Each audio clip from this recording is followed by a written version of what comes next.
Hello children, welcome to my Narmada school. Today is your English grammar class. So get ready with your books. So today we are going to start our first chapter, sentence and its parts. आपको याद होगा जब आप कुछ बातें बोलते हो तो उसमें बहुत सारे वर्ड्स होते हैं.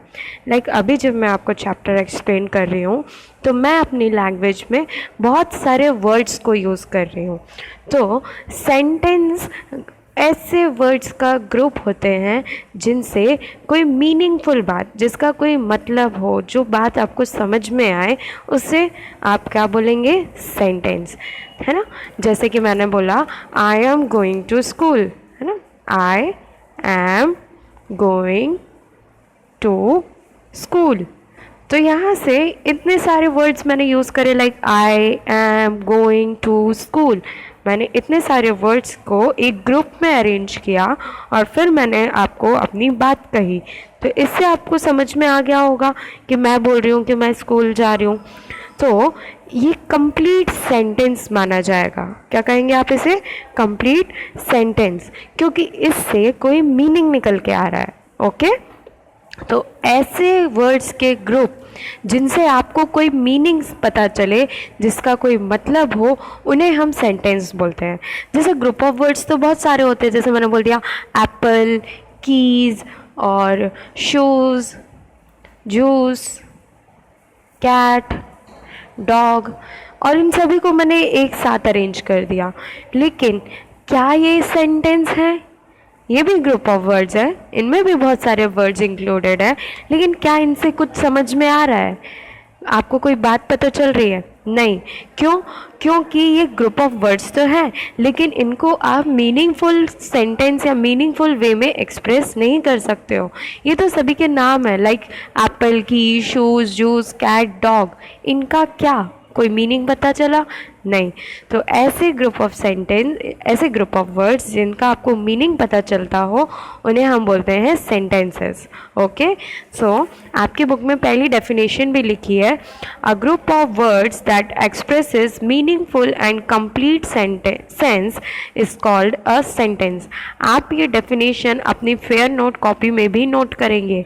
ओके. ये डेफिनेशन आपको कॉपी में नोट करनी है, इसलिए मैं इसे अंडरलाइन कर रही हूँ. सेंटेंस का मीनिंग आपको लिखना है. What is sentence? A group of word that expresses meaningful and complete sense is called sentences. Okay.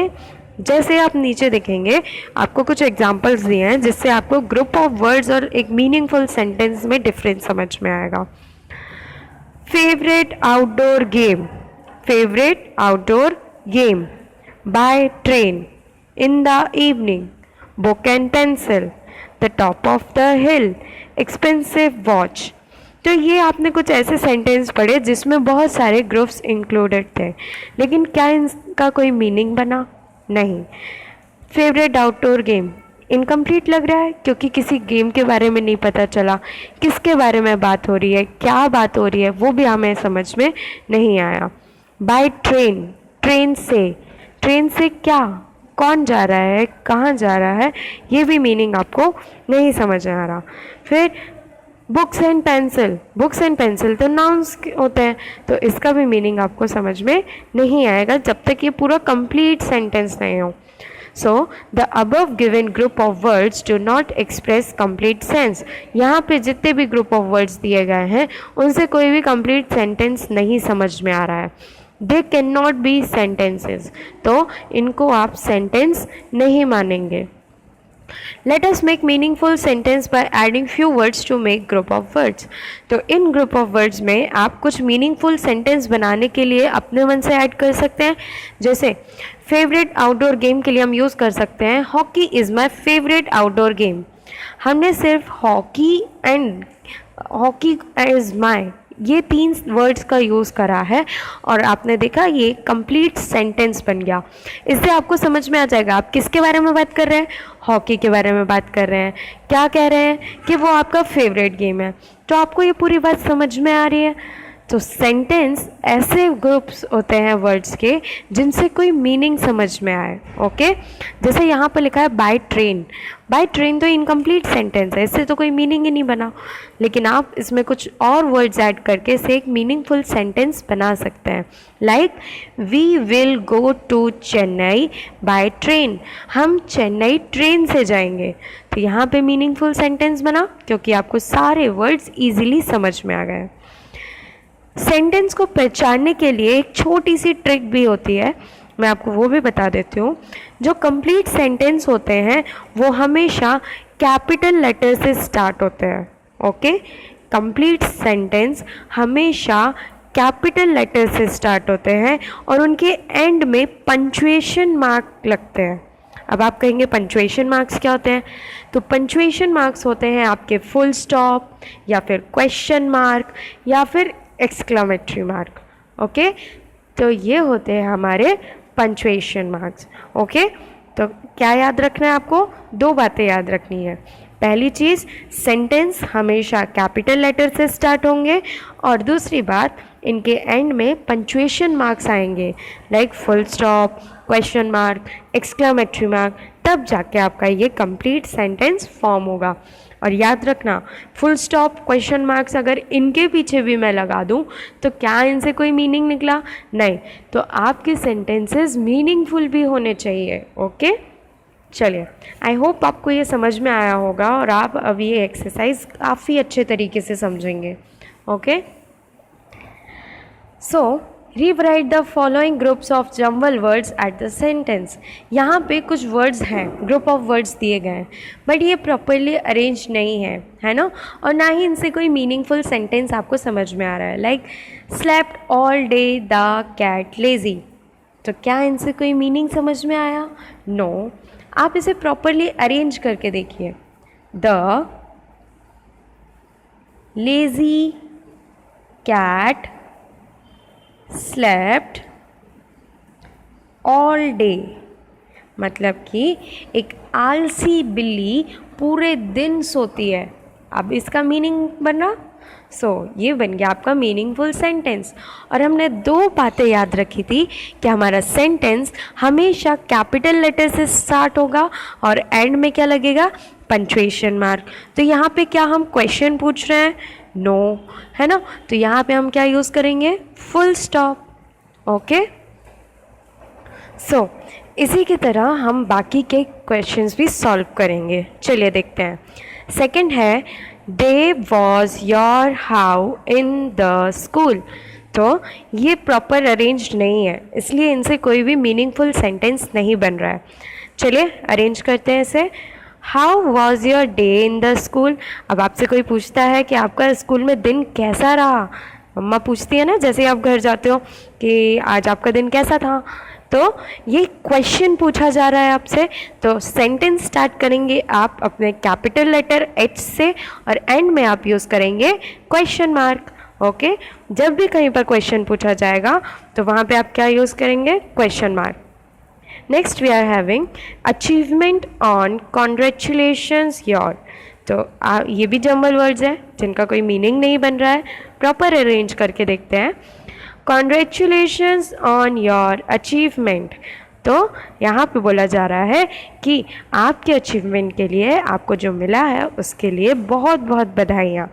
तो एक बात आप याद रखना, एक्सक्लेमेटरी मार्क हम हमेशा अपने एक्साइटमेंट या एकदम से जब आप चौंक जाते हो या डर जाते हो तो ऐसे फीलिंग्स शो करने के लिए हम यूज़ करते हैं एक्सक्लेमेटरी मार्क्स। जैसे अपन बोलते होते हैं ओह क्या हुआ, तो oh wow what a day, है ना। तो ऐसे सेंटेंस जिसमें आप बहुत ज़्यादा खुश हो रहे हो या एक्साइटेड हो या एकदम से डर जाते हैं, चौंक जाते हैं, तो उसके लिए हम यूज़ करते हैं एक्सक्लेमेटरी मार्क। ओके, तो यहाँ पे आप यूज़ करेंगे exclamatory mark. Then are you went for leaving Delhi, तो इसके लिए इसको आप अरेंज करेंगे when are you leaving for Delhi, आप दिल्ली के लिए कब निकल रहे हैं। तो ये क्वेश्चन पूछा जा रहा है तो आप यूज़ करेंगे क्वेश्चन मार्क। फिर नेक्स्ट है हमारा so happy I passed am I, तो आप इसे अरेंज करेंगे I am so happy I passed. ये कंप्लीट सेंटेंस है। आप लास्ट में क्या यूज़ करेंगे? फुल स्टॉप, और आई हमेशा कैपिटल रहेगा। And read your learn chapters, तो इसे आप कैसे लिखेंगे? Learn and read your chapters, तो अपने चैप्टर्स को याद करो, उन्हें पढ़ो। तो ये भी क्या है? आपका एक कंप्लीट सेंटेंस है। तो यहाँ पे भी आप क्या यूज़ करेंगे? Full stop. Now next we are having parts of sentence. So देखते हैं सेंटेंस के कितने हिस्से होते हैं। चलिए, पार्ट्स ऑफ सेंटेंस समझने से पहले हम एक एग्जाम्पल देखते हैं। आप सभी ने मैगी खाई होगी, है ना? आप सभी की फेवरेट होगी मैगी। तो मैगी में क्या क्या होता है? कुछ नूडल्स होते हैं, वेजिटेबल्स होती हैं, मसाले होते हैं, ऑयल एंड वाटर, ये सारे इंग्रेडिएंट्स होते हैं जिससे मिलके मैगी बनती है। तो क्या हम ऐसा बोल सकते हैं कि मैगी के पार्ट्स हैं ये सब? लाइक नूडल्स हैं, वेजिटेबल्स हैं, कुछ मसाले मतलब स्पाइसेस हैं, ऑयल है, वाटर है, ये सब क्या है? आपके मैगी के पार्ट, मतलब आपकी डिश के पार्ट्स हैं। ऐसे ही जो आपका एक कंप्लीट सेंटेंस होता है वो भी बहुत सारी चीज़ों से मिलके बना है, जैसे कि आपके नाउन्स, प्रोनाउंस, वर्ब, है ना, एडजेक्टिव्स। तो इन सब से मिलके हमारे सेंटेंस बनते हैं। इसके अलावा हमारे सेंटेंस में दो मेन पार्ट्स होते हैं जिसे हम बोलते हैं सब्जेक्ट एंड प्रेडिकेट। सब्जेक्ट और प्रेडिकेट, इन दोनों से मिलके सेंटेंस फॉर्म होता है। ओके, तो देखते हैं इनके बारे में कि ये दोनों क्या होते हैं। Parts of a sentence. In every sentence, we talk about some person or thing and tell something about that person or thing. तो किसी भी सेंटेंस में हम किसी इंसान या किसी चीज़ के बारे में बात करते हैं। Okay, so the part of a sentence in which we talk about some person or thing is called subject. तो subject वो person या वो चीज़, मतलब उस थिंग के बारे, उसको बोलते हैं जिसके बारे में आप बात कर रहे हैं। जैसे हमने बोला मोहन इज़ प्लेइंग फुटबॉल, तो हम किसके बारे में बात कर रहे हैं? मोहन के बारे में बात कर रहे हैं। तो आपका सब्जेक्ट क्या हो जाएगा? मोहन। तो subject are those words about whom is sentence is given, जिसके बारे में सेंटेंस कहा जा रहा है, जिसके बारे में बात बताई जा रही है, उसको हम सब्जेक्ट बोलते हैं। जैसे कि हमने बोला रीना इज़ स्विमिंग, तो रीना स्विमिंग कर रही है। आप किसके बारे में बात कर रहे हैं? रीना के बारे में। तो सब्जेक्ट क्या हो जाएगा? Reena. Okay, next we are having predicate, the part of a sentence in which we tell or say something about that person or thing is called predicate. तो subject तो आप समझ गए, जिसके बारे में बात की जा रही है, about whom we are talking, हम जिस इंसान या जिस चीज़ के बारे में बात कर रहे हैं उसे हम कहेंगे subject। बट प्रेडिकेट का मतलब होता है जो बात कही जा रही है ना। प्रेडिकेट का मतलब क्या होता है कि पर्सन और थिंग के बारे में जो बात कही जा रही है उस पूरे बात को, मतलब उस पूरे सेंटेंस को आप क्या कहेंगे? प्रेडिकेट कहेंगे। ओके, आई होप आपको समझ में आया होगा। और हम कुछ एग्जांपल्स देखते हैं। लाइक आपका फर्स्ट एग्जांपल है Veena had milk and fruits for breakfast. तो वीना अपने ब्रेकफास्ट में दूध और कुछ फल खाती है। तो आप किसके बारे में बात कर रहे हैं? वीना के बारे में बात कर रहे हैं। तो जिसके बारे में बात होती है वो कौन होते हैं? हमारे सब्जेक्ट होते हैं।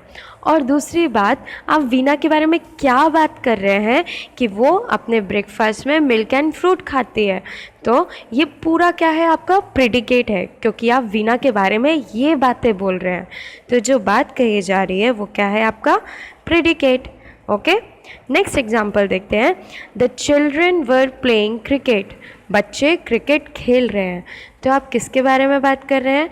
आप बात कर रहे हैं द चिल्ड्रन, मतलब बच्चों के बारे में बात कर रहे हैं, तो children is your subject and what we are talking, आप बोल रहे हैं दे वर प्लेइंग क्रिकेट, वो क्रिकेट खेल रहे हैं, तो जो बात उनके लिए कही जा रही है वो क्या है आपका predicate. Okay, next we are having Tintin barked loudly on strangers. Tintin यहाँ डॉग का नाम है और वो स्ट्रेंजर्स पर बहुत ज़ोर से भौंकता है, तो आप किसके बारे में बात कर रहे हैं, टिनटिन के बारे में, तो वो हो जाएगा आपका सब्जेक्ट, और जो पूरा सेंटेंस टिनटिन के बारे में कहा जा रहा है वो है predicate. In the above sentence, Veena, the children and the Tintin are the subject and rest of the part is predicate. In sentence, subject may be single word, it may be many words. The predicate may also be of single word, it may consist of many word. तो subject अकेला एक word भी हो सकता है या कुछ group of words भी हो सकते हैं, ठीक है, तो उसमें कंफ्यूज नहीं होना। जैसे ऐसे सब्जेक्ट जो सिंगल वर्ड्स के होते हैं, जैसे ही इज़ रनिंग या ही रैन, तो इसमें हमारा सब्जेक्ट क्या होगा, ओनली ही। दे आर प्लेइंग, तो इसमें हमारा सब्जेक्ट क्या होगा, दे। तो ये हमारे सिंगल वर्ड्स भी सब्जेक्ट हो सकते हैं। नेक्स्ट, प्रेडिकेट भी सिंगल वर्ड हो सकता है, जैसे ही रैन, वो भागा, तो रैन अकेला वर्ड है जिसके बारे में आप बात कर रहे हैं, तो ये क्या है आपका सिंगल प्रेडिकेट। फिर दे स्वैम, वो स्विमिंग कर रहे हैं, उन्होंने स्विमिंग किया, तो यहाँ पर भी आपका सिंगल प्रेडिकेट है। ओके, नाउ आपके सब्जेक्ट और प्रेडिकेट सिंगल वर्ड से भी ज़्यादा हो सकते हैं, it can be of many words like 2, 3, 4, है ना। तो एग्जाम्पल देख लेते हैं। The little baby is sleeping in the pram, तो लिटिल बेबी अपने प्रैम में सो रहा है, तो आप किसके बारे में बात कर रहे हैं, द लिटिल बेबी, तो ये पूरा आपका सेंटेंस होगा। तो आपके सेंटेंस ज़्यादा वर्ड्स के भी हो सकते हैं, है ना, और प्रेडिकेट भी ज़्यादा वर्ड्स का हो सकता है, जैसे कि is sleeping in the pram, तो ये भी हमारा प्रेडिकेट है, लेकिन इसमें तो बहुत सारे वर्ड्स हैं, तो ये कंडीशन भी पॉसिबल है। The ferocious dog chased and caught the thief, एक फेरोशियस डॉग, आप किसके बारे में बात कर रहे हैं, फेरोशियस डॉग के बारे में बात कर रहे हैं, और उसने क्या करा कि उसने पीछा किया और पकड़ लिया किसे, चोर को, तो ये आपका प्रेडिकेट है। Okay, now next page. It is not necessary that subject has to be placed in the beginning of the sentence. Sometimes it can be placed in the middle or at the end of the sentence.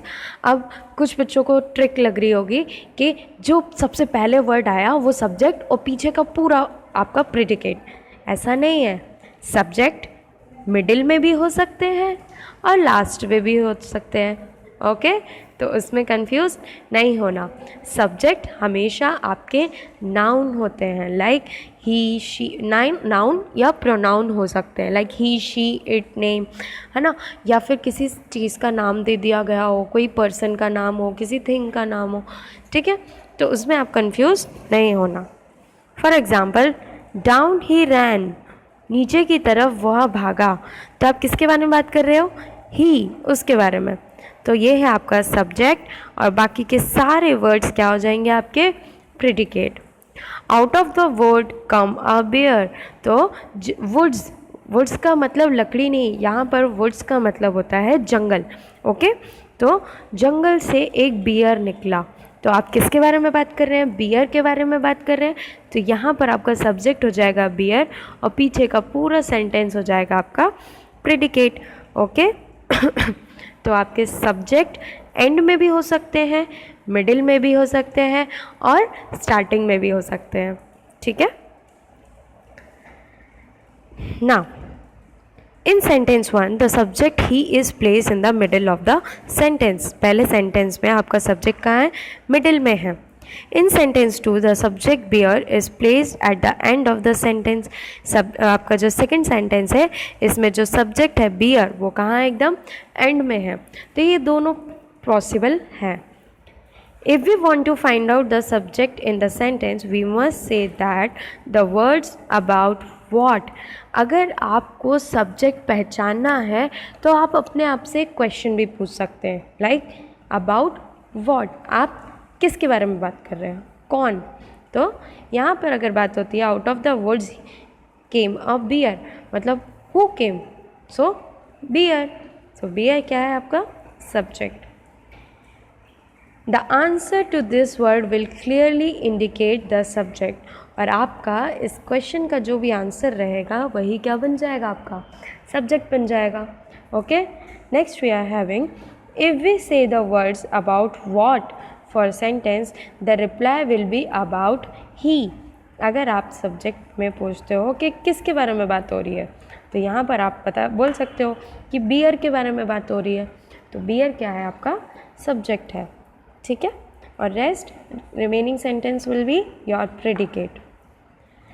There are certain sentences like imperative sentence which may be of only 1 or 2 words. तो आपके कुछ sentence ऐसे भी हो सकते हैं जो इम्पैरेटिव हो। इम्पैरेटिव का मतलब होता है ऐसे सेंटेंस जिसमें या तो आप ऑर्डर दे रहे हो या रिक्वेस्ट कर रहे हो, है ना। जैसे मैडम बोलती है ना, sit down, come here, come fast, don't laugh, तो ये क्या है, इम्पैरेटिव सेंटेंस है जिसमें आपको ऑर्डर दिया जा रहा है।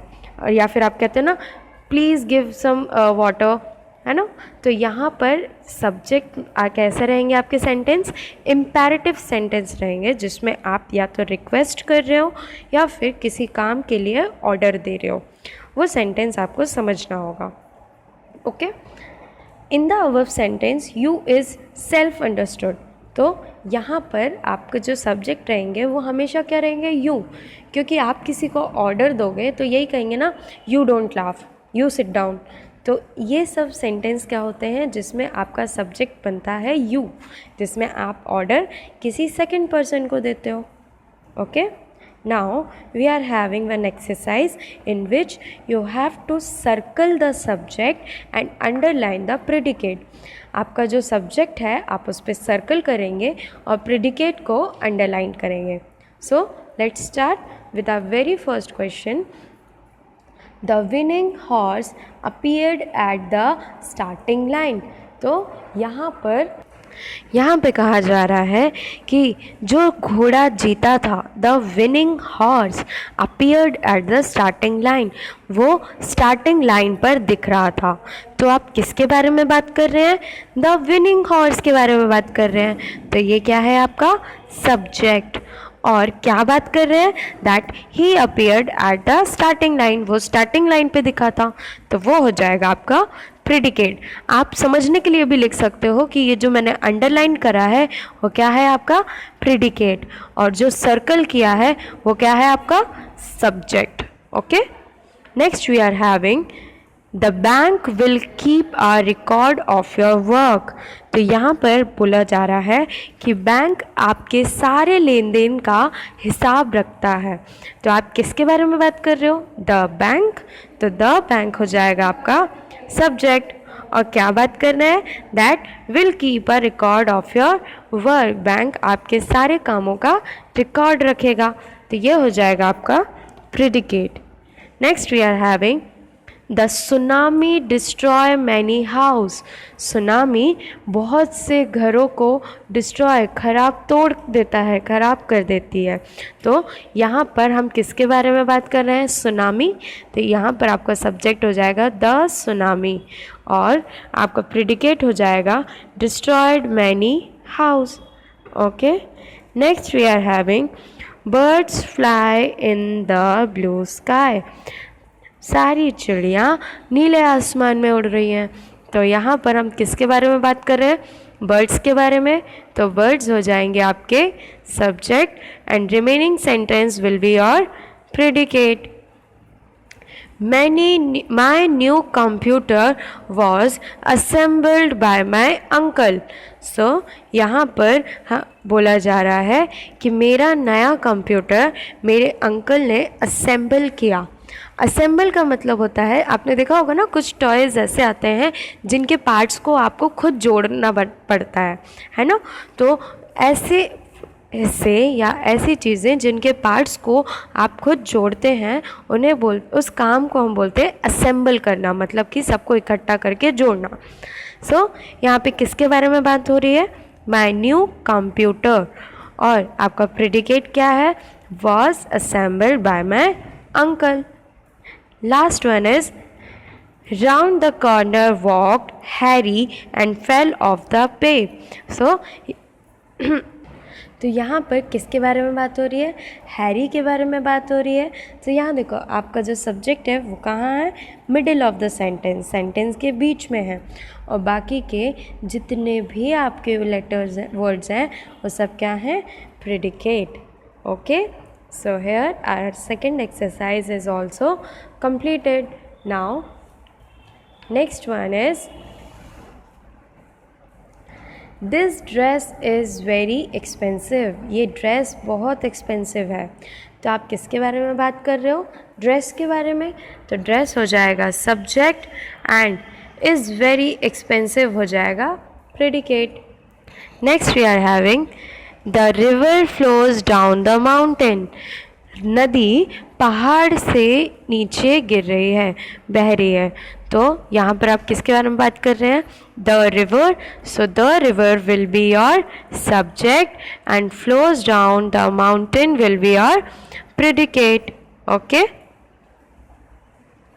नाउ नेक्स्ट वन इज, आपको यहाँ पर कुछ सब्जेक्ट दिए गए हैं, कुछ प्रेडिकेट दिए गए हैं और यहाँ पर ब्लैंक है।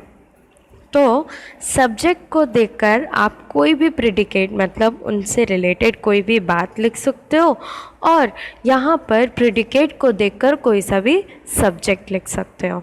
ओके, चलिए, तो यहाँ पर कुछ सेंटेंस आपको फॉर्म करने हैं जिसमें या तो आपको सब्जेक्ट दिया गया है या प्रेडिकेट दिया गया है। तो फर्स्ट इज़ द लायन। तो द लायन आपको सब्जेक्ट दिया गया है, आपको प्रेडिकेट बनाना है इज़ द किंग ऑफ जंगल। आप इसके अलावा और भी कुछ बना सकते हो, जैसे कि the lion is my favourite animal. तो आप उनमें से कोई भी सेंटेंस बना सकते हैं अपने मन के ऐसा, आपके अकॉर्डिंग जो भी प्रेडिकेट आपको पसंद है। Dash are full of vitamins. तो यहाँ पर आप सब्जेक्ट यूज़ कर सकते हैं fruits. An aeroplane always touch the sky. My brother is very helpful. India Gate is located in New Delhi. Tom is my favorite cartoon character. The students celebrating Teachers' Day. Doctor advised me to take rest. The clown is very funny. Mangoes are juicy and ripe. So यहाँ पर हमारे sentence complete हो गए हैं। Now match the column. यहाँ पर आपको first column में 1 से लेकर 10 तक सब्जेक्ट दिए गए हैं और A से लेकर J तक आपको कुछ प्रेडिकेट्स दिए गए हैं। तो आपको सब्जेक्ट को प्रेडिकेट्स के साथ मैच करना है जिनसे कोई मीनिंगफुल सेंटेंस बन सके। Like first one is the seal. So seal swim in the ocean. Seal हमेशा समुद्र में तैरती है। The music was very loud. Music बहुत तेज़ था। The hen is in the coop. Hen अपने अपने कूप में है, मतलब जहाँ पर हैंस को रखते हैं ना, छोटा सा एरिया, उसको कूप बोलते हैं। The penguins are found in polar region. My friend and I play basketball in the park. Our old computer is not working properly. The cobbler mend our shoes.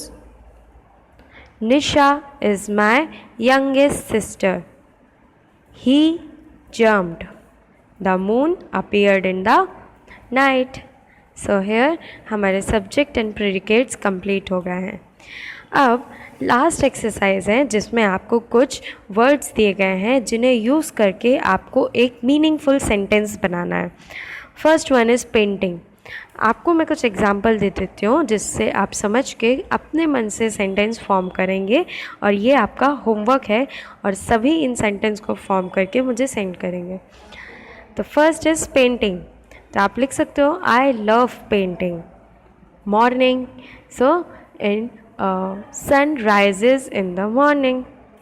School, my school is very big. Fruits, fruits are full of vitamins. Butterfly, butterfly are very beautiful. So इस तरीके से आप अपने sentences को complete कर सकते हैं, और ये आपका होमवर्क है। तो आज हमने जितना भी पढ़ा है ये सभी आपको अपनी फेयर नोटबुक में भी कंप्लीट करना है, और इनको अच्छे से रीड करना है। चलिए, तो आज की क्लास यहीं ओवर करते हैं। Bye bye, have a nice day.